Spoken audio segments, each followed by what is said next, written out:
two potentially fun games on Thanksgiving and also that Bears-Lions game. But we're going to preview all of them. We're going to answer your questions and help you with your start or sit decisions. We're going to do a Thanksgiving side dish draft. And Heath is just terrible at this. So get excited. Also, are we sitting any studs this week, particularly DeAndre Hopkins and Deshaun Watson? Find out right now. Fantasy Football Today on Thanksgiving Eve.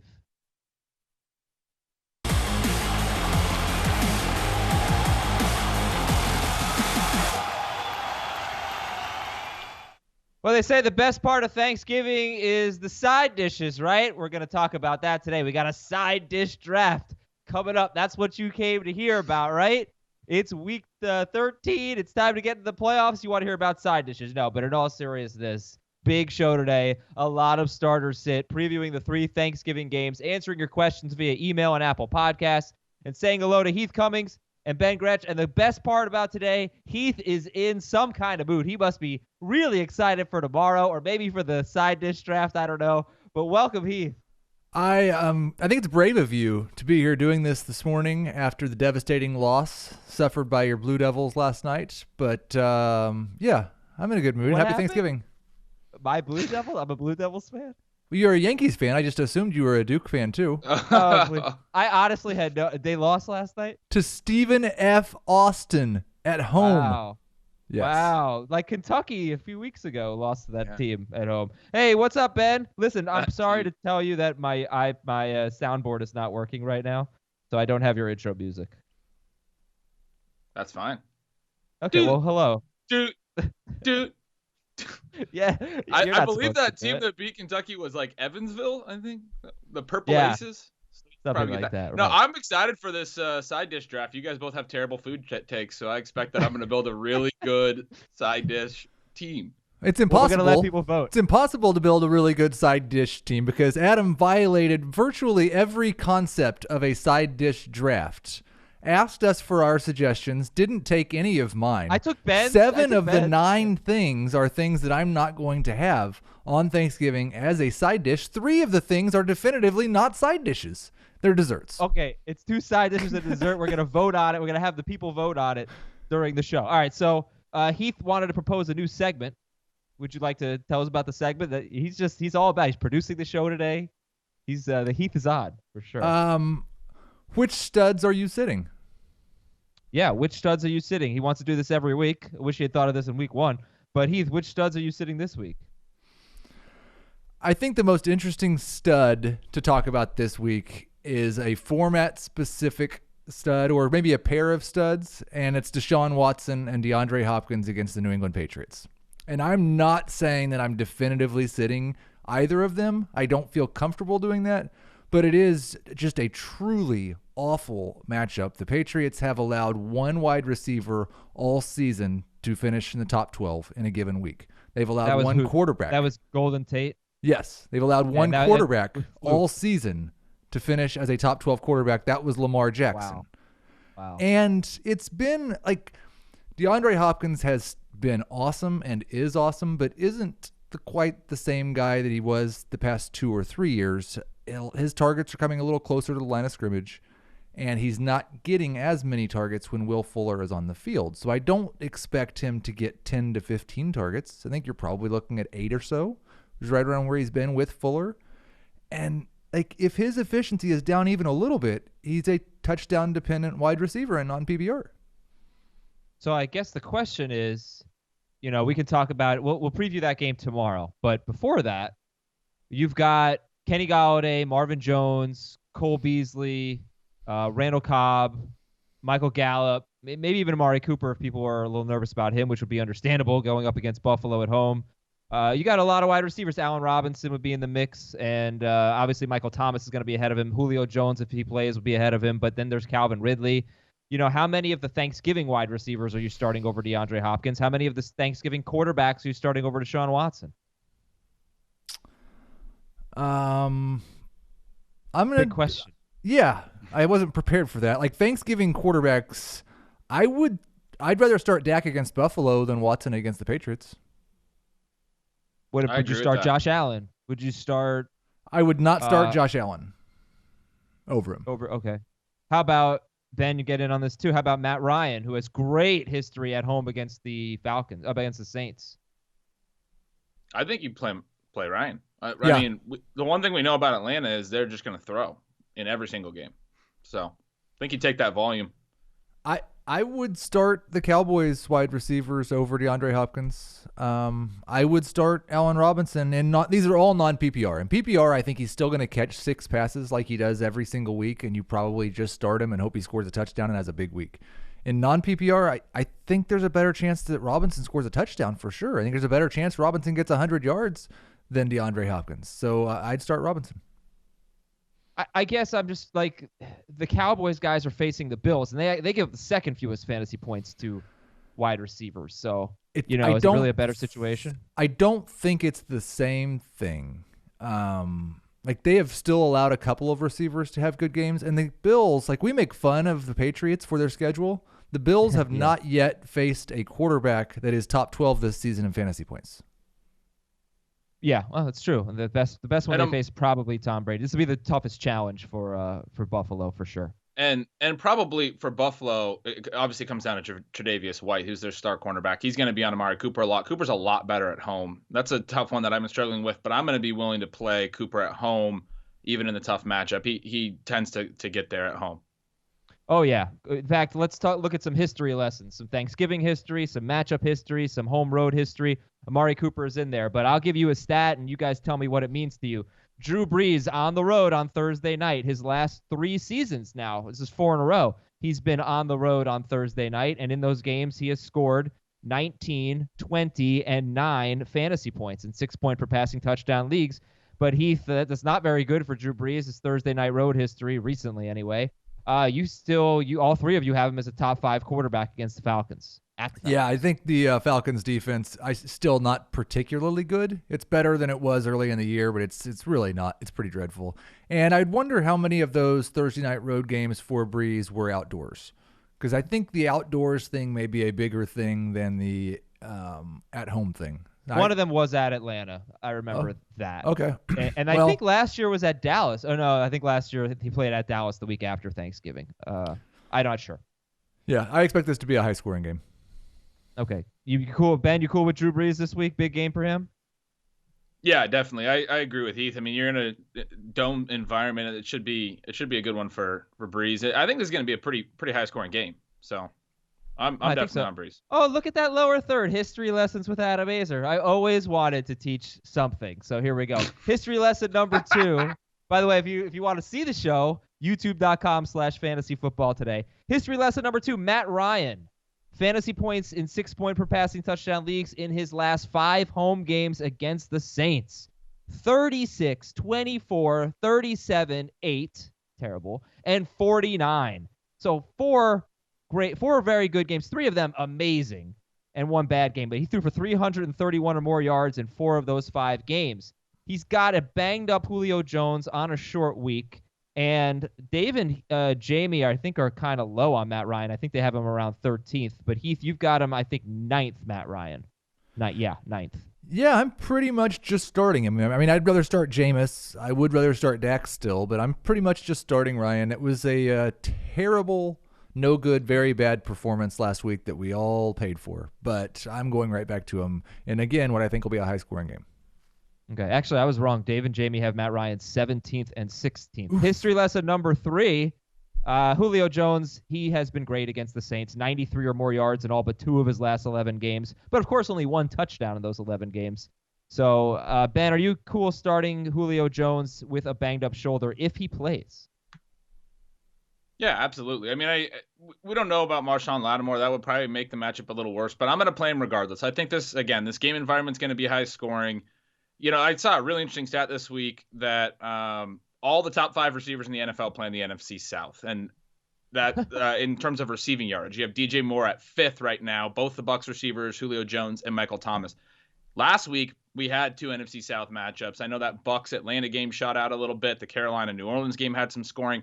I'm expecting that again this week. Atlanta's thrown more pass attempts than any team in the NFL. I expect this game to be back and forth. Atlanta doesn't use their backs. We learned that when they had Brian Hill in there. Even when they were leading against Carolina a couple of weeks ago, they kept throwing. There wasn't really a ton of running back value. Ryan has had a couple of down games, but that's the one thing when I write stealing signals every week and I look at Atlanta, it's been super clear all season. Even though their defense has gotten better, they want to throw. They want to feature their receivers. I want to play Julio. As someone who considers himself a connoisseur of sneaky humble brags, sneaking DJ Moore as a top 5 wide receiver into that answer was one of your best pieces of work, Ben Gray.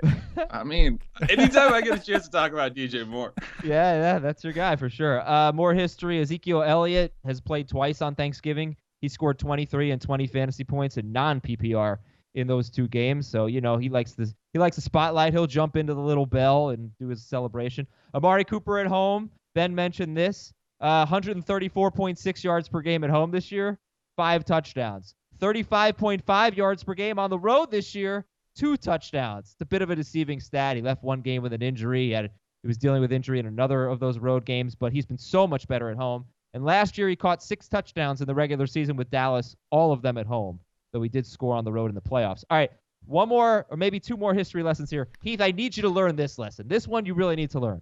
Okay. You have John Brown as a top 5 wide receiver this week. Okay. He has had John Brown is to Heath as DJ Moore is to Ben. He's had, in my estimation, DJ Moore's better. 5 tough matchup this year. He's done nicely in all 5 of them, but he has scored most of them. He has scored 5 to 9 non-PPR fantasy points and 10 to 12 PPR fantasy points in his 5 tough matchups. The Cowboys are a tough matchup. They haven't allowed a touchdown to a wide receiver at home this season. Like, if you want to be bold on John Brown, I get it. You've been right about John Brown. He's been really solid. He's been very dependable. You have him in the top 5. There are no teams on bye, and he has a tough matchup. What are you thinking, man? John Brown is awesome. He'll probably fall a couple spots today. Like I've said this many times. I have to scramble through Monday to get projections done, and there's very little Heath influence in that. It's just where the numbers and the over-under and the performance over the most recent month or 3-week stretch or 5-week stretch leads us. And John Brown has been absolutely awesome. And I don't think this is a tough matchup, but he faced Chris Harris last week, and he faced the Patriots 6 weeks ago. This is not that 30 matchup. yards. This is not that matchup. This is a much easier matchup than facing Chris Harris. He had a 43-yard touchdown with 5 minutes left, and I think he finished with 49 yards on a TD, so he had 6 yards through 3.5 quarters. It was Chris Harris. 39 yards at a TD, I think. Dallas doesn't have Chris Harris. They have Awuzie, and he's very good. All right, look, the Cowboys just are so much better at home than on the road, it seems to me. But, all right, he's going to be a must-start for you. That's interesting. He's all over the rankings. He's been a must-start all season. I mean, is 5 catches for 70 yards, 6 catches for 70 yards, that must start? I would say yes. I think it's pretty good. It's a good floor. Like, if you have that basically every week, then you're going to score a touchdown every other week or every third week, and you're going to be easily a top 24 wide receiver. My issue with Brown, and I like Brown. Heath and I have talked about this. He's like, why don't you like Brown on one of the shows a couple of weeks ago? I was like, I do like him. He gets downfield shots. It's just Josh Allen is really inconsistent down the field. I mean, I hate to say that, but and he doesn't throw the ball a ton. He's been a lot better this year overall, but he doesn't have a ton of pass attempts because he scrambles so much. So, and with the inconsistent passes down the field, John Brown basically needs to hit a big downfield play to get the yardage. And the weeks where he hits them, he has great weeks. And the weeks where he doesn't, he doesn't. And last week we saw him score late. He's on pace for 130 targets. It's not like he's a 110, 115 target guy. He's getting enough to be a must-start wide receiver. Oh, clear number one, but clear number one in a way that Cortland Sutton's a clear number one, or Allen Robinson's a clear number one, where in my opinion, the quarterback is just not as good and consistent, and also the volume is just not there. I mean, on the team level, not for Brown. Brown has a clear number one share of the offense. I totally agree with that, but the Bills just don't throw a ton. This is really important, but are you guys ready to get some side dish drafting going on here? Yes. Yeah. All right. Well, let me plug a few things real quick. Our Facebook giveaway this week. Which player are you thankful for? Ben, Heath, if you have any players you're thankful for. Which players are you thankful for? Player, I guess. I'm going with Mike Evans. He kind of makes my teams go. DJ Moore for you, Ben? Oh yeah, I mean DJ Moore, touchdown regression. What what more is there to say? The guy's an absolute star. Heath, who are you thankful for? It's got to be John Brown, doesn't it? Yeah. I guess so. We should have asked this before that segment. Tomorrow's Thanksgiving, obviously. If you need help with your lineup, 11:30 a.m. to 12:30 p.m. Eastern. CBS Sports HQ is live. Fantasy football today. Dave, Jamie, I don't know. Heath, you're not on that tomorrow, are you? Tomorrow? No, I'm not. Okay. Well, I'm gonna start smoking a turkey at 4:30 a.m. Okay, cool. The crew will be on at 11:30 a.m. Eastern on Thanksgiving until 12:30. Getting your lineup set and all that. And if you want some food, go to omahasteaks.com and type FFT in the search bar. All right, here we go. We need a trivia question. A trivia question to determine the draft order here. We're going to do a snake draft. We're going to draft 2 sides and a pie. All right, here's the question. It's from our producer, Andrew Balmer. Lots of talk about Lamar Jackson running wild this year, but other quarterbacks have improved their fantasy value on the ground. How many quarterbacks have at least 200 yards rushing this season?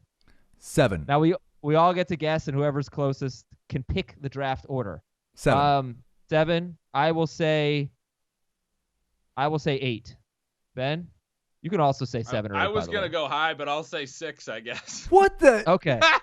6, 7, 8. What's the answer? It was a good first guess. 8. The answer is 8. All right. I should have got that out before you. It's a snake draft. I'm gonna take the second pick. Heath, you want the first or the third? Oh, I 100% want the first because you only put one good side dish on the list. Okay.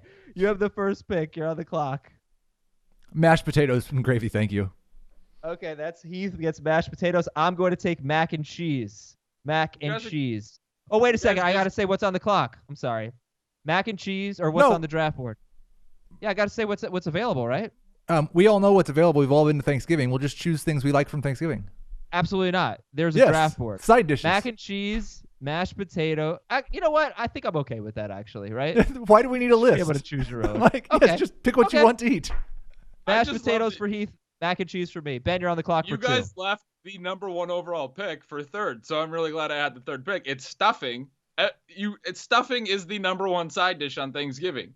And then my other pick will be sweet potatoes. Ah, damn it. I was really hoping sweet potatoes and were my plate is crushing right now, by the way. Sweet potatoes and stuffing. I mean, I knew I was going to dominate this draft.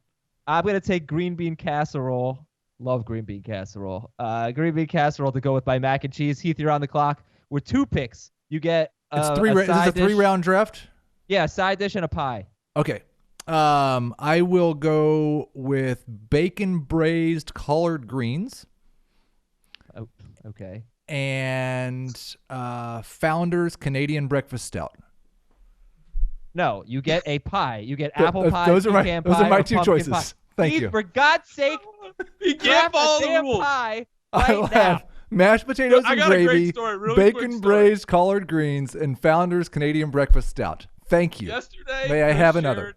Chris shared a fantasy Thanksgiving draft similar to this with a salary cap that you guys must have done on the show a few years back. And Heath jumps into Slack, and there's rules like pick 1 turkey, pick 1 potato, or 1 meat, 1 potato, 2 sides. He just goes, I'm taking 2 white meat turkeys, 2 mashed potatoes, and then he picked 1 more thing, Brussels sprouts or something. It's like he just makes up his own rules when we do these. Stop being such a rebel and just please pick a pie. It's very important to the game, Heath. Founder's Canadian breakfast apple stout. pecan. Oh, okay, I'll just give you the leftover pie. I'm on the clock. I am going to take apple pie, which means Ben, you can have pecan or pumpkin pie. I would have taken apple first. I'll take pumpkin. Heath can have pecan. Heath gets pecan pie, or pecan pie. That will probably be really good with a breakfast stout. I will. Thank you. I will post the results on Twitter. For me, it's mac and cheese, green bean casserole, and apple pie. So why can't you just put that I'm having the Founders instead of a pie? Because we decided if you're just going to tweet it. Game. We determined a game because we need people to vote on the same type of criteria. Mashed potatoes. But I'm going to win. Is the thing if you put mine on there? Well, I don't want you to win. You need to play by the rules. You can't just start 3 running backs when the rest of us have to start a tight end. And Ben gets sweet potatoes, stuffing, and pumpkin pie. I mean, I obviously won this draft. This is not even a debate. I had last pick too. I think you did great. All right, quick round of news and notes. Then we will read some emails, which are starter sit mostly, and then we will preview the games. And hopefully we'll have time at the end for the Faith-O-meter. But Devlin Hodges is going to start for Pittsburgh. He has not been good throwing the football. He started in week 6 and he threw 20 times for 132 yards, but James Conner had 7 catches in that game for 78 yards. He was the only Steeler with more than 14 receiving yards. And last week he had the big pass play to James Washington, which was a joke by the Bengals, and he had 39 yards otherwise on 10 attempts. Great quote from Mike Tomlin as to why they're starting Duck Hodges. What was it again? He hasn't killed us. Yeah, that's right. Also, important note on Twitter yesterday, James Washington went duck hunting with Duck Hodges, and they posted a selfie from duck hunting with the ducks that they shot. And so I'm pretty sure that means James Washington is his number one option. I mean, that's a lot. Well, are you going to start James Washington over like Amari Cooper in a tough matchup or DeAndre Hopkins in a tough matchup? No. I'm probably not, but I do currently have James Washington projected for more fantasy points in non-PPR than DeAndre Hopkins. Jeff I do Driscoll think there's has a sore hamstring. Sorry, Ben. I do think there's something to be said about what Adam said, just to tack on to that. I mean, he did have the long pass to Washington last week, but Hodges hasn't thrown down the field when he's played. He's been really underneath. So it's not a great situation. Okay. Looking at Detroit, not a great situation. Jeff Driscoll has a sore hamstring. David Blau could start for Detroit. Blau. Dave IM'd me yesterday and said, David Blau, that's his name. That name again is David Blau. Which is a great Simpsons reference. Thank you, Dave. Baltimore center Matt Skura is out for the season with a knee injury. They played most of last week's game without him, and, they were pretty good at the Rams. Devontae Freeman practiced in full. Looks like he's going to play. Julio Jones has the shoulder injury. You got to keep an eye on that. It is a short week. And Russell Gage is still only 3% owned. Austin Hooper missed practice, so he's probably not going to play. It's looking good for Adam Thielen. It's uncertain for T.Y. Hilton. He has the calf issue. He may not play this week against Tennessee. Gerald Everett is day-to-day, so that one popped up, and we know we love the matchup for Gerald Everett at Arizona. Maybe Tyler Higbee becomes an option if Gerald Everett can't go. Well, and Higbee's been better than Everett the last 2 weeks with Everett playing. Yeah, it scares me a little bit for Everett this week. Like, where do you have Everett? Oh, like 19th or something? Really? I have no faith that – he has 3 targets in his last 2 games. I know it's Arizona, but I have no faith that if I could play Rams tight end – and I get credit for whatever they do together, I'd be all about it. But picking one of them, no thanks. Okay. A few more news items here. Dallas nose tackle Antoine Woods is going to miss this game, and Leighton Vander Esch is obviously out too. Their run defense has been very good this year, but they played 3 games already without Antoine Woods, and they did well against the Dolphins running backs, whatever. They did well against the Saints running backs, 3.95 yards per carry. Then they got destroyed by Aaron Jones, who had that massive game. TJ Hawkinson limited in practice. He has a chance to play this week. Not a terrible matchup for Hawkinson, but he's Hawkinson. And Marshawn Lattimore was limited in practice. So let's see what the people are asking right now. Let's help get some lineup set and read some emails and also help with some ad drops. This one's from Robert. Half PPR, rest of season. Devontae Freeman or Kareem Hunt? Freeman. I'm taking Hunt. Oh, go ahead, Ben. I mentioned it earlier. I don't have a lot of faith in the Falcons' ability to generate running back fantasy points, and the Browns are using both their backs as 2 of 4 players that are touching the ball in the last 3 weeks since Hunt's been back. No one else in that offense other than Chubb, Hunt, Landry, and Beckham has been involved to almost any degree. So Hunt's has a clear role, even though he's thought of as an RB2. You kind of have to think about the whole team as a whole. They're playing 2 back sets. They're getting both guys on the field at the same time. Don't get so caught up on him being the second running back on his team. He is being used, and I actually think his role is probably more valuable for fantasy than Freeman's. Yeah, I just look at how much Freeman was involved in the passing game, and that was mostly before they dealt away Mohamed Sanu. And so I think you're looking at probably 6 to 7 targets. He's going to get 30 or 40 rushing yards. He's probably going to have 40 receiving yards. So, I think you're looking at a pretty close to a floor in half PPR of 10 fantasy points. And he does have some upside because they'll be in some high-scoring games. All right, from Jay. It's going to be an interesting week for Devontae Freeman. That's the first game we'll preview. We'll do that in a few minutes. Freeman against the Saints, whose run defense is just spectacular. But Jay is in the playoffs. He clicked his ticket for the playoffs. He's got Leonard Fournette, Dalvin Cook, Aaron Jones, Tevin Coleman, and Alexander Madison. So Cook, Fournette, Jones, Coleman, and Madison. Would you drop Tevin Coleman to grab Raquel Armstead, or is that being too conservative? That's definitely not being too conservative, but I wouldn't do that. No. Okay, do not do that. All right, so similar question. Zach in St. Louis has a playoff bye.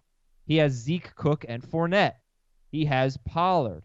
Should he drop Robert Woods or Brandon Cooks for Madison or Armstead?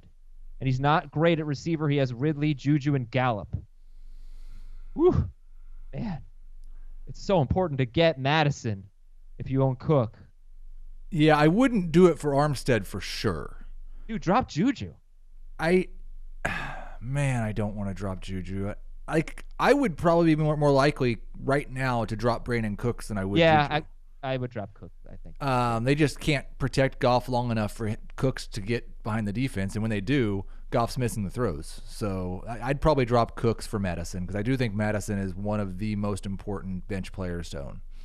If you drop Cook, sorry Ben, Cooks might have a good game this week against Arizona, but Seattle, Dallas, and San Francisco the next 3 weeks probably not going to be as good. Go ahead, Ben. I was just going to say, I have some teams where Juju and Cooks were my top two receivers and are somehow still in contention. I think I have two teams with that situation, and I've been trying to decide which one to drop. I haven't dropped either of them yet, so I'm going to take Heath's advice and probably also drop Cooks. I think he's right. All right, next email from Dan in White Bear Lake, Minnesota. Non-PPR, select a flex. Ridley, Chris Carson, Hopkins, and Miles Sanders. Ridley, Chris Carson, Hopkins, and Sanders. See, this is where I don't think you have to play Hopkins. I agree with Heath on that. Chris Carson's a tricky one. I think I would play Ridley. I am 100% going with Calvin Ridley, and a lot of it has to do with the uncertainty. I'm hoping, and I doubt it, especially with it being Thanksgiving week, they'll probably have one less practice or something. I was hopeful that we'd get some report about who's taking first-team snaps. I think there's a real possibility Rashad Penny just comes out and is the feature back, and we never hear anything telling us that's going to happen. I also think there's a possibility that Chris Carson has 120 yards and a touchdown this week, so I'm a little nervous. I'd go Ridley. Heath, can you please read the emails and just cut me out of the segment while I tweet the side dishes so people can vote? Ooh, yeah, I can. Okay. Ben, do I really play Allen versus the Cowboys on Thursday? Mayfield at Pittsburgh? Tannehill is out there, but also doesn't have an amazing matchup this week.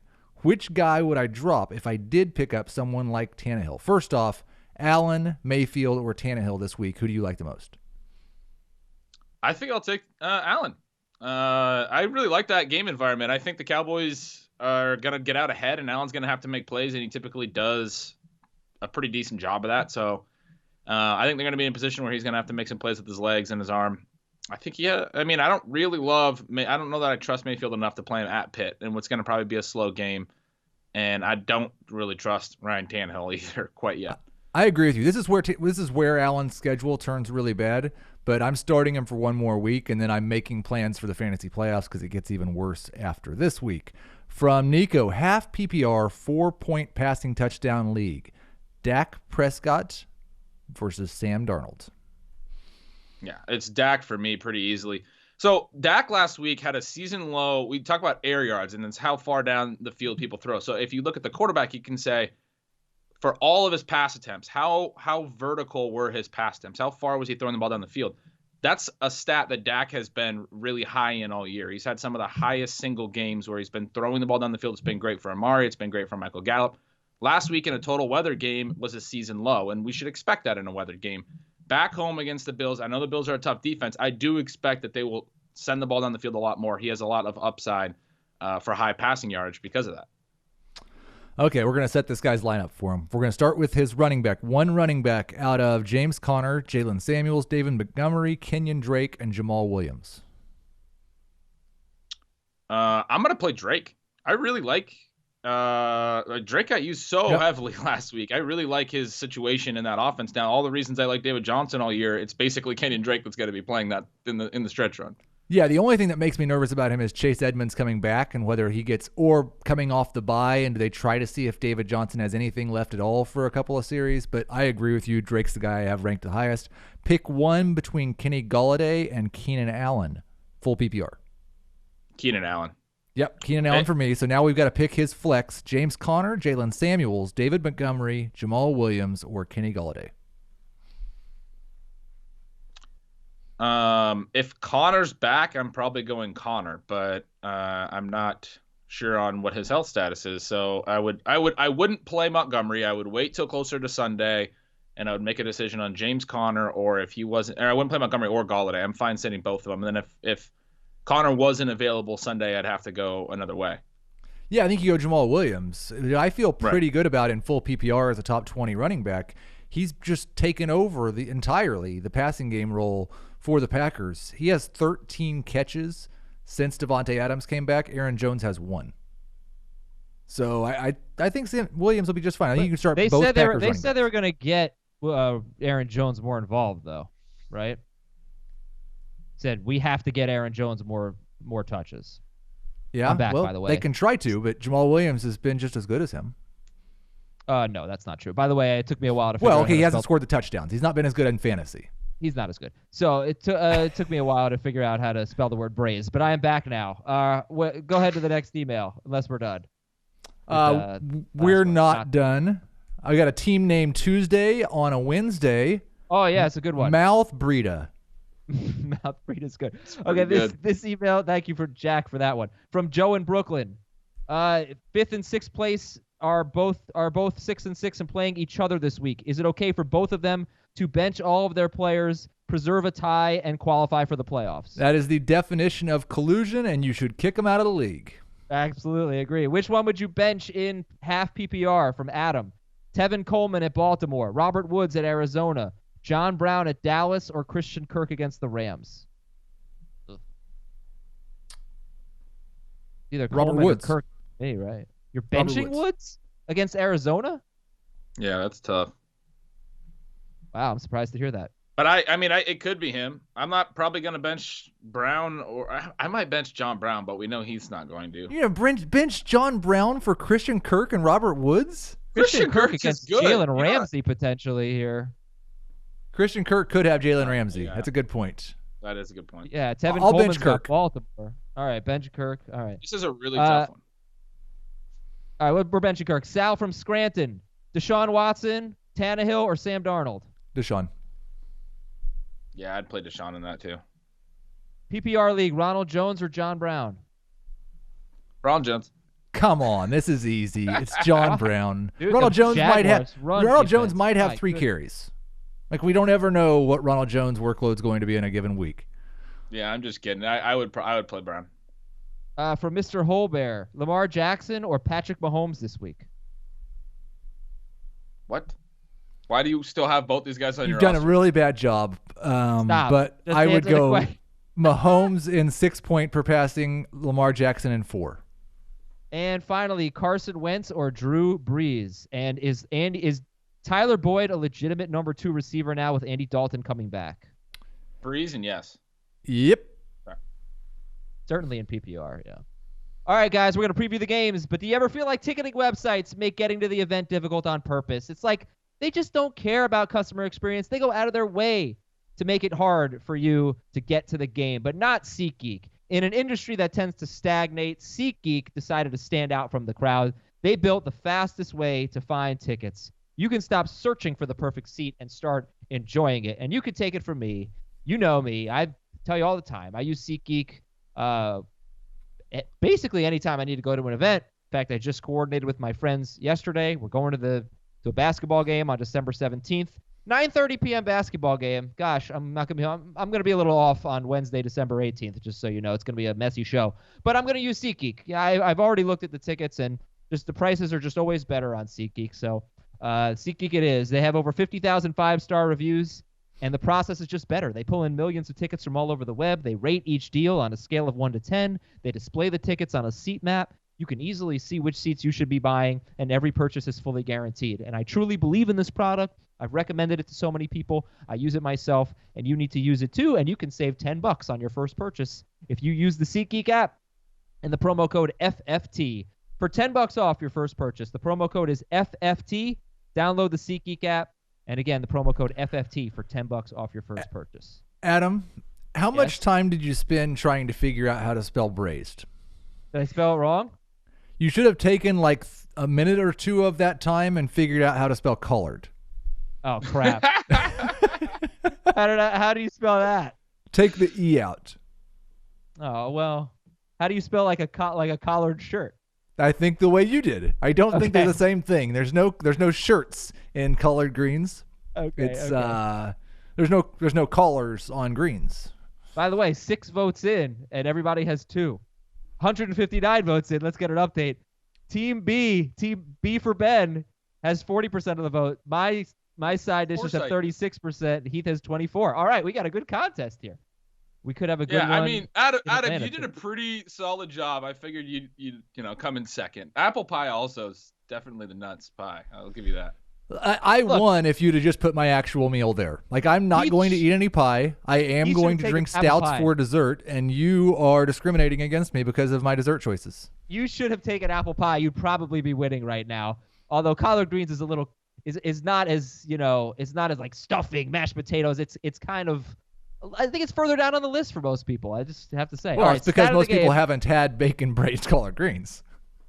Also, I'm not like, what? Why didn't I just say, bacon braised mashed potatoes? You can't just cheat and make things bacon braised. You can't bacon braised mashed potatoes. That's bacon not the way. They wouldn't be mashed potatoes. I just love Heath's response to losing is to go all hipster and say, no one's had the food that I picked. Yeah. Okay, here we go. Here we go. Saints and Falcons. Stat of the game, number 1. The Saints have allowed a receiving touchdown to a running back in 3 straight games. Brian Hill, Peyton Barber, and Christian McCaffrey. Does that mean anything for you? Because that's probably the only chance Devontae Freeman has of having a really good game. He could catch a lot of passes and get some total yards, but I'd be shocked if he ran the ball well in this game. So, what do you think? I think the expectation is he has like 30 rushing yards. Like I said earlier, and that's fine because my expectation is he's going to catch 5 passes for 30 or 40 yards, and I would say he's got a 50-50 shot of getting into the end zone in this game. I'm starting him with relative confidence in full PPR. He's more of a flex for me in non-PPR, and I'm not really excited about him in that format. Your audio cut out a little bit, Heath. Can you repeat that for me, please? I'm starting him with relative confidence in full PPR. Non-PPR, I would treat him as more of a flex that I'm settling for. Okay. We'll start comparing him to some players, and then let's get back into the game and just talk about everybody here. Stat of the game number 2. So weeks 1 and 2, the Saints, they struggled a little bit against the pass. But since week 3, there's only been one wide receiver that's had a good game against the Saints with less than 9 targets, and it was Chris Godwin. 2 games ago. He had 3 catches, 47 yards, and a touchdown on 6 targets. Other than that, every receiver who's done well against the Saints since week 2, or really beginning in week 3, has had 9 or more targets. Maybe Calvin Ridley gets that. He did last week, maybe 2 weeks in a row, actually, for him. But just throwing that out there. So I guess we'll start with the Falcons then. Yeah, go ahead. We talked about Atlanta throws more passes than any team in the league, and they are a lot thinner now with Austin Hooper out and Mohamed Sanu being traded. So we should expect Calvin Ridley to get volume, and he has the last couple of weeks. Yeah, he has. All right, so Matt Ryan is 9th for Heath, and sounds like Ben likes Matt Ryan too. Dave and Jamie don't. He's not playing that well. I mean, it's 4 games in a row where he hasn't played well. He got injured in one of them, but he still threw 27 passes and was horrible against the Rams. 18 points at the Saints. 18 points at Carolina, but Russell Gage dropped a touchdown, or we're talking 24 points there. So the Saints, it's hard to know how this matchup is because the Saints with Lattimore have a pretty good pass defense. Without him, I'm not quite sure. They gave up 28 points to Kyle Allen last week.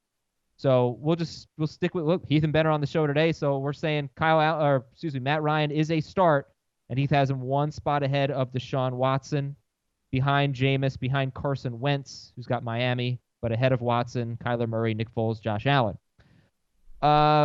This game is the easiest, I think, of the 3. But let's talk about Devontae Freeman. Would you start Jonathan Williams, Bo Scarborough, Rashad Penny over Devontae Freeman. Williams is the only one and only in non-PPR. Like, I'd rather start Freeman over Williams in PPR for sure. I'd start Freeman over Scarborough and Penny. Like, we don't know. Rashad Penny could get 4 carries, and I wouldn't be particularly surprised. Right. I wanted to add Penny, and I want him on my bench, but I have no interest in starting him. Okay. How about Devontae Freeman or, let's say, Todd Gurley at Arizona?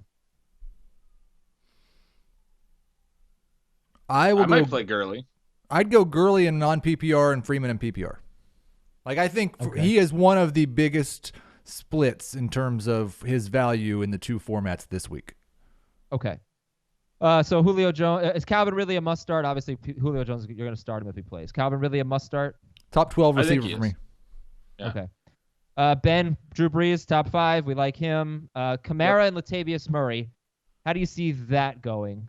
Kamara and Murray. You know, it seems weird that it feels like Alvin Kamara's not playing that well. He's actually averaging over 5 yards per carry in his last 3 games since coming back from the injury, but only like 5.5 yards per catch, which is weird, and he still has only 2 touchdowns this year.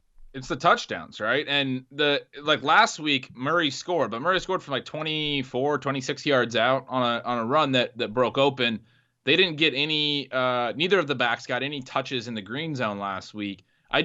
And if you look at a larger sample, Kamara has gotten more touches in that area. I do still think Kamara will be the lead guy in that area. He's always been really good in the green zone. His 2 touchdowns is bizarre because the Saints really feature their running backs in close. Obviously, he missed some time. But I really expect Kamara will have some big touchdown games coming, some multi-touchdown games before the season ends. All right, yeah. I mean, look, everybody's starting Kamara, but are you starting Latavius Murray, I guess? I don't want to and wouldn't. Okay. I don't want to. I think he's a fine flex. In a non-PPR or half PPR, Devontae Freeman or Latavius Murray? I'll take Freeman. Freeman in both. Okay. Then obviously in PPR, Freeman as well. Michael Thomas, the only Saints wide receiver we're starting here? Yes. All right. Falcons give up the 3rd most fantasy points to wide receivers. A little bit better lately, but still, he's Michael Thomas. And Jared Cook is a top 5 tight end in non-PPR, top 7 in PPR. The Falcons struggle against tight ends. This is a good matchup. 6 catches for 74 yards on 10 targets against the Falcons in Week 10. Not really much to say there. I'm just going to look at the tight ends that you have ahead of him. Kelsey, Kittle, Henry, Ertz, and then it's Jared Cook. That's pretty much it. So Darren Waller, you have Cook ahead. Would you start Waller over Cook in PPR? I would. And I do think there's a chance that Waller will be better in both. This Hunter Renfrow injury could really cause Waller's targets to spike back up. But I think in non-PPR, I'd probably just go with Cook. All right. How much do you like the Saints DST this week? I don't really. Adam, it seems like you think Atlanta's like not going to score any points. I'm kind of curious where you think they're going to get their points because you said they can't run and you seem a little skeptical of Ryan. No, I'm just wondering, like, do you think they're going to have a really bad game? I don't think they're going to score. I don't think they're going to have a huge game. I don't. Yeah.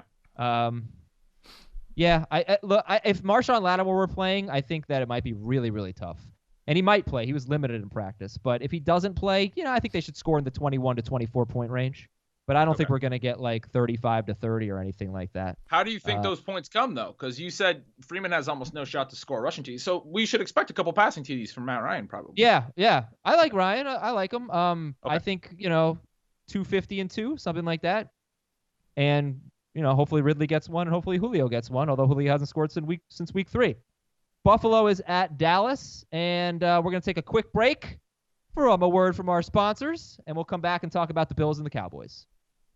All right, stat of the game for the Bills and the Cowboys, Devin Singletary. He's getting more work lately. He has 15 to 21 carries in 3 of his last 4 games, but he has 2 carries all season inside the 5-yard line. Josh Allen has 4, and Frank Gore has 10. And the Cowboys, they do have a pretty good run defense, but like I said, they will be missing their nose tackle and Leighton Vander Esch. So, Heath, starter sit Devin Singletary and then compare him to Devontae Freeman, please. Yeah, I would rather start Singletary. Like, again, he's in that group of running backs that I would start Singletary over Freeman in non-PPR. I would prefer Freeman in PPR. I could live without the gold zone carries for Devin Singletary if they just start throwing him the football a little bit more. But he's really lost the target share over the last 2 or 3 weeks. Hopefully that comes back against the Cowboys. He's a low-end, borderline number 2 running back in both formats. And Ben, I think this is a really tough game because the Bills' defense has been really good, but this will be the best offense they've faced. Meanwhile, to me, the Cowboys have faced somewhere between 2 and 4 difficult matchups on defense, defensively. The Saints and the Patriots, to me, are a tough matchups, especially those were both road games, and they were horrible in those 2 games. The conditions didn't help out the Patriots, right? They also faced the Eagles, who have gotten better, but at the time they faced them, I don't think that was a very tough matchup. And they faced the Vikings, who have, like a solid defense, and they crushed the Vikings. And they're better at home. So I just don't really know what to expect from the Cowboys. Do you think they will score? Do you think they will have a good offensive showing against the Bills? Yeah, I mean, we had Jerry Jones have some comments this week. I think they're going to be very motivated. I know that that's not something to really hang your hat on, but I'm buying into it. I think they will be more aggressive offensively early. I don't think they'll just settle for a bunch of rushes right up the middle. I think they'll be pushing the ball down the field. And I do expect that they'll score quite a few points early, frankly, and I think they'll get out to a lead. Now, I think Josh Allen is a kind of quarterback that plays well when he's trailing because he can scramble, he can make plays, he can be a little bit of, I don't want to go all the way and call him a magician, but he's a playmaker, right? So I think this game's going to end up being kind of high scoring. I think Dallas, being motivated, will come out with a strong game plan to try to put points up early and make a statement. And I think Buffalo's going to have to turn up the tempo a little bit offensively. And so I'm excited about this game actually. Yeah, I can see those are good points, and Josh Allen's 2 best games were both against the Dolphins, but they happen to be, I think the Dolphins, believe it or not, scored the most points against the Bills this year. So there's a little bit of it's crazy. So 2 higher scoring games, more fantasy production for Allen, but also he's rushed for 56 yards in 2 straight games. So here's a fun one, Heath. Why don't you rank the 4 quarterbacks in the 2 games that we've talked about, the Saints game and this game? Rank the 4 quarterbacks for us. I would go Breeze, Dak, Ryan, Allen, but all 4 of them are in my top 13 quarterbacks. So I think Allen, I put him right there in that group. I've got 4 streaming options this week, projected right around 22 fantasy points. It's Nick Foles, Ryan Tannehill, Andy Dalton, and Sam Darnold. And Josh Allen is just right in the middle of those guys, which to me means you're probably just starting Josh Allen. I'm probably not dropping someone to pick up one of those guys to start over him. Do you see a chance for Allen and Dak to just have terrible games? Because the Cowboys allow the 9th fewest fantasy points to quarterbacks. Tom Brady just scored 13, but Jeff Driscoll did score 31, and he ran for 51 yards and a touchdown.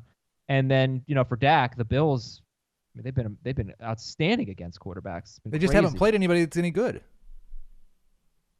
I mean that's true, but they were good against quarterbacks last year. We know they have a good defense. Right. I don't worry as I think they are on the spectrum of defenses that matter, but they matter less when they're not at home. And this is a Thanksgiving game, so it's going to be far more entertaining just because it's on Thanksgiving. Yeah. I could buy into the Cowboys, really showing up for this game. Okay, so Devin Singletary, Josh Allen. We talked about John Brown. I hope he brings him down a little bit in the rankings. I don't know. I've got DJ Moore 7th. Is that too high? No, that's too low. That's too low?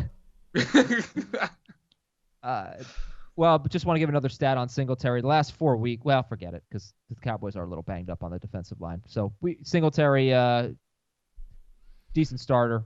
Singletary, or how many wide receivers in this game would you start over Singletary? In PPR, probably 3. Yeah. Who would they be? The 3 good ones: Brown, Cooper, and Gallup. What do you mean? Who would they be?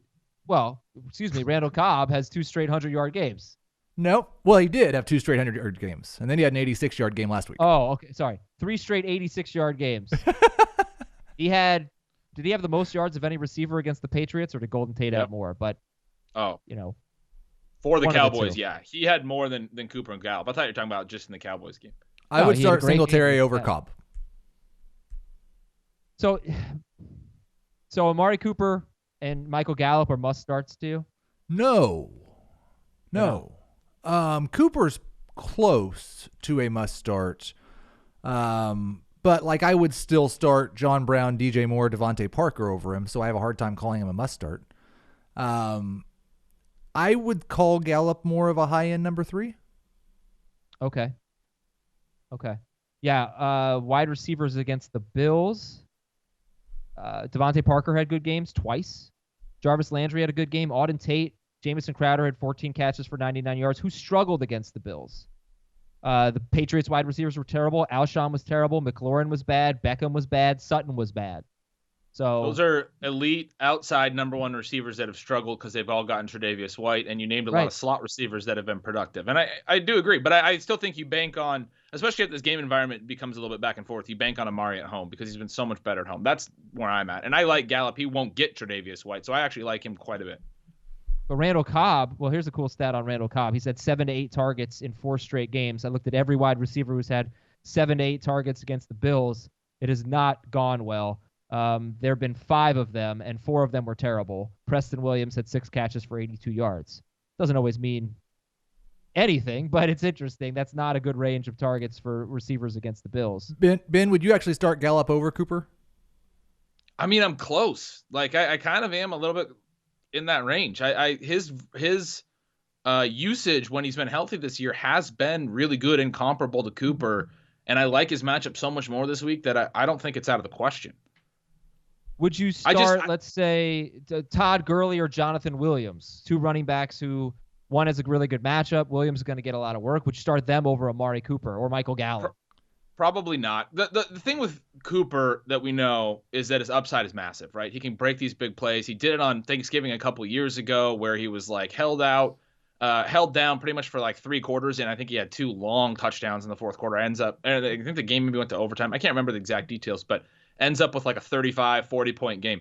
That at home, I have a hard time fading him. I just know that his upside is so high. So I want those types of guys in my lineup. We've talked about that a lot over the last few weeks. In non-PPR, I would start Jonathan Williams and Todd Gurley over him, over all the Cowboys receivers. But in PPR, I'd prefer the receivers.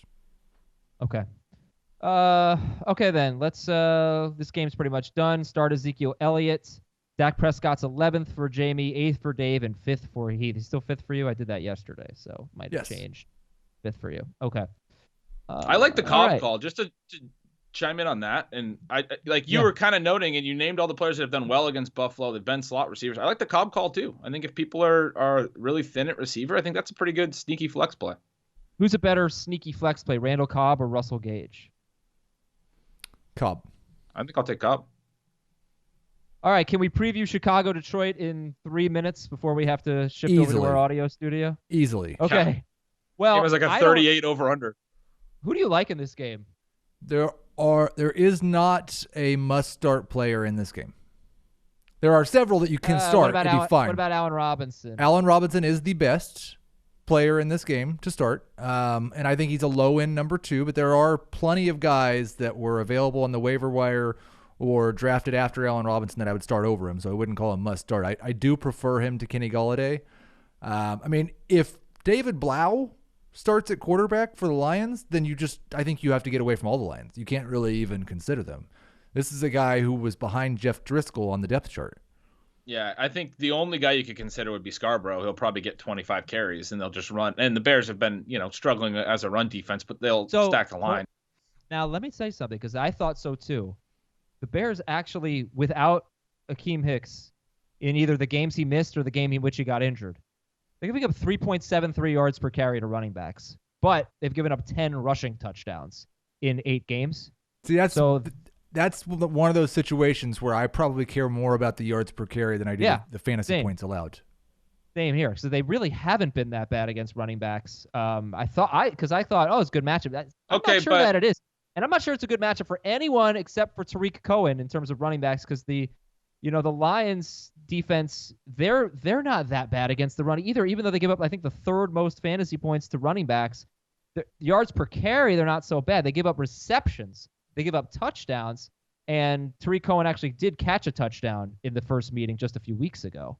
Montgomery would still be my favorite running back in the game, but I'd go Montgomery, Cohen, and then Scarborough in PPR. Really? What about non-PPR? Montgomery, Scarborough, then Cohen. I mean, Scarborough's still going to get 15 plus carries. Right, I'm not saying, but it's so like he is next year when Ben writes the Trap article, Bo Scarborough is going to be in the cover, and he is the ultimate trap back. Okay, so is Devontae Freeman and Devin Singletary ahead of these guys? PPR for sure. Yes, they are ahead of all of these guys for me. All right, even with Tevin Coleman, because Tariq Cohen. Tariq Cohen has 3 straight games with 4 or more catches, 2 touchdowns in those 3 games, and a great matchup. I thought he was kind of sneaky. I think he's kind of sneaky. He's a top 30 back in PPR for me. I like him okay as a flex. Ben, I apologize. I'm going to cut you out here just to get Heath's thoughts before we end his portion of the show. Allen Robinson or the Cowboys wide receivers? I do actually like Amari Cooper just a little bit more than Allen Robinson, but that might change by the end of the day. Like that, they're both in that low end number 2 range. Allen Robinson or like DK Metcalf? I'll go with DK. Okay. Jamison Crowder or Robinson? I'll go with Allen Robinson there for sure. I like him. You're just asking me some guys that I probably have ranked a little higher than consensus. Would you start Anthony Miller over the Lions wide receivers? Which I really don't think is a crazy question to ask, considering Taylor Gabriel has a concussion right now and Miller has 20 targets in his last 2 games. I'm glad you brought up Anthony Miller because I think he's playing a lot better. Pete Prisco was talking about how he's not thinking anymore, and so he's running routes a lot faster than he used to. Like, he just knows what he's supposed to do, and he's talented. If David Blau is the starting quarterback for the Lions, I do think I would rather start Anthony Miller than any Lions wide receiver. But if Jeff Driscoll's the quarterback, I'm starting Galladay and Jones over Miller. Okay. Miller, Cohen, even Trubisky. These guys are good DFS plays maybe. They're solid sleepers. They have good matchups. And that's pretty much this game. Hope that was helpful, everybody. Ben and I will finish up the show with a little bit of the Faith-O-meter. Bears DST is a top 5 DST, by the way, so you could start them this week. And bye, Heath. Happy Thanksgiving, buddy. Happy Thanksgiving to you, Adam, and you too as well, Ben. Yeah, you too. All right. We'll be right back. And enjoy your collard greens. Right to the final portion of the show. All right, let's check in on the Twitter results here. Which is the best combo of Thanksgiving side dishes and pie? Mac and cheese, green bean casserole, and apple pie has 35% of the vote. Stuffing, sweet potatoes, and pumpkin pie has 40% of the vote. And mashed potatoes, bacon braised collard greens, and pecan pie has 25%. So, Ben, you are currently in the lead. Congratulations. Yeah, I mean, it's pretty obvious. It's not like I don't even feel like comfortable like celebrating that I beat you guys with your terrible food takes in a food draft. I mean, it was there's nothing like wrong if with I didn't mine. win, I would have been disappointed. That's where the expectations were. Mac and cheese is the best. Come on, like you got a plate of stuffing and a plate of Thanksgiving. Like it fits in fine, but I don't even think it's a necessity at a Thanksgiving dinner. I agree. We pretty much never have mac and cheese at Thanksgiving. Well, at least in my parents don't, but my in-laws do. I'm pretty sure. But that might just be for the kids, but I eat it every year anyway. Okay, let's do the Faith-O-meter. 0 to 10, just in general. You've got these guys on your team. How much faith do you have in them? Jameis Winston. Oh, like 8 for fantasy. I mean, in real life, like 1, but it doesn't matter. Like last week was a great example. He threw 2 bad interceptions in the first quarter. He also threw a long touchdown, and he continued to throw all game and ended up with good fantasy numbers. So it doesn't matter that he's bad. He's going to continue to throw a ton. Yeah, so what is it now? 300-plus yards in 8 of his last 9 games, which is crazy. Yeah, it's crazy. Carson Wentz. And, like, the schedule is about to get so good. Miami, Giants, and Redskins. Carson Wentz. Faith in Carson Wentz is probably like a 4. I mean, and that's just because the schedule is good. Like, I do get that the schedule is going to become good, but they don't have any good receiving options. I'm afraid they're going to turn pretty conservative. They will get healthy eventually as well, but just not their offense hasn't been right all year. They really were counting on Deshaun Jackson being a field stretcher and really creating throwing lanes underneath, and they just haven't had that field stretcher pretty much all year. By the way, I just a quick thought here. I forgot to mention Cole Beasley when we were previewing the Cowboys-Bills game. It is a revenge game for Cole Beasley. He's a number 3 receiver for Dave and Jamie. He's not ranked, at least in PPR, he's not ranked for Heath, not in the top 48. Because Heath has every Buffalo Bill target going to John Brown. He's not bad, too. I mean, like, you've got some Anthony Miller, Russell Gage, Cole Beasley. These guys could be solid, especially Miller and Gage in PPR. Beasley doesn't catch a ton of passes because they don't throw a ton of passes. Back to the Faitho-meter here. Miles Sanders. Let's assume Jordan Howard's out, and let's just do it for this week. We'll take it week by week. Miles Sanders at Miami. I'm gonna say like a 6. It's tough. He hasn't been very good running the ball. I think his passing work will bounce back. He's had a really good passing role all year. The Patriots really tried to take him out of that game 2 weeks ago. He didn't really have a lot of receiving last week. I think he'll get some more receiving as we go forward, but it's hard to just be completely all in on him. Yeah, it's really, I think if you're trying to compare Miles Sanders to like Amari Cooper, Michael Gallup, Randall Cobb, John Brown, Cole Beasley, these wide receivers who are in tough matchups, I think it's tough because obviously he's got a great chance. If he has 15 touches against the Dolphins, he could have a really good game. He could score. But maybe they get Jay Ajayi more involved. Maybe Jordan Howard comes back and we won't know that on Thursday. So I don't know what to recommend when it comes to Miles Sanders. Like, I'd probably start him over Marvin Jones, but I wouldn't start. I'd start Allen Robinson over Miles Sanders. I'd start Calvin Ridley over Miles Sanders. I think part of it is the third Cooper. option. The third option you have too, because a lot of those guys on Thursday might not have really high upside, and Sanders could if Howard's out again. I think I would prefer Sanders upside if we knew Howard was out. If you have a decent third option that's comparable, you can bench the Thursday guys and hope that Sanders will have the lead role again. But then if Howard's back, you can go to that third option. Yeah. I think I'm going to start Amari Cooper, though, just because of what you've been saying. The home stuff. It's just so good. Yeah, he's got upside. Always. Bo Scarborough, Faitho-meter. Yeah, in the short term, I mean, Heath was absolutely right. Trap back, never going to see any receiving. In the short term, in a matchup against Chicago where I think he's going to get. So you mentioned Chicago's been better against rushing than I thought in terms of yards per carry, and I think that's a really good note. I didn't know. But their teams are so afraid to throw against them that they are running a lot. There's a few, like they've had 3 backs go for over 25 carries against them. And the Bears don't run away offensively from teams. So the Lions will be in the game, and I feel very comfortable that they're not going to be blown out and that Scarborough will continue to get carries. So he'll at least accumulate rushing yards. He's like a 5 because he's not going to be like a huge hit, but he's going to run a lot. Ronald Jones, Todd Gurley. Who do you have more faith in going forward? Jones. Wow. Just by a little bit, but because I don't really like Jones' usage, but I have more faith in Jones as a talent right now. I don't know that Todd Gurley really has as much burst as Ronald Jones, frankly, and both offensive lines are bad, so it's like they're actually a really good comp. I think Jones can overcome his circumstances perhaps better than Gurley at this point. Saquon Barkley, Chris Carson. How much faith do you have in them? Barkley, I have faith in the workload, so I'll give him like an 8. Carson is like a 6. He still played in the passing game after both of his fumbles. He caught a pass 2 plays later on the very next drive, although Penny took every carry, all 5 of the carries from that point on. So Penny seems like he could definitely work in and take a lot of work, but I think they don't necessarily trust him in the passing game yet. I think Carson will probably still be the guy in the passing game. I still expect Carson to play a decent amount, so I'm worried about him, but he's probably like a 5. He's not like a 1.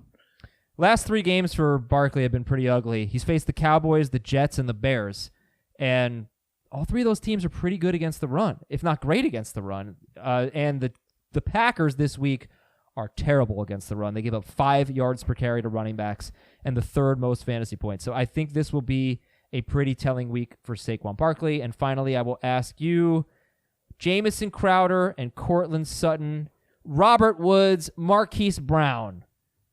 Who among that group do you have faith in? Crowder, Sutton, Woods, and Marquise Brown. And Brown's schedule, not great the next 2 weeks.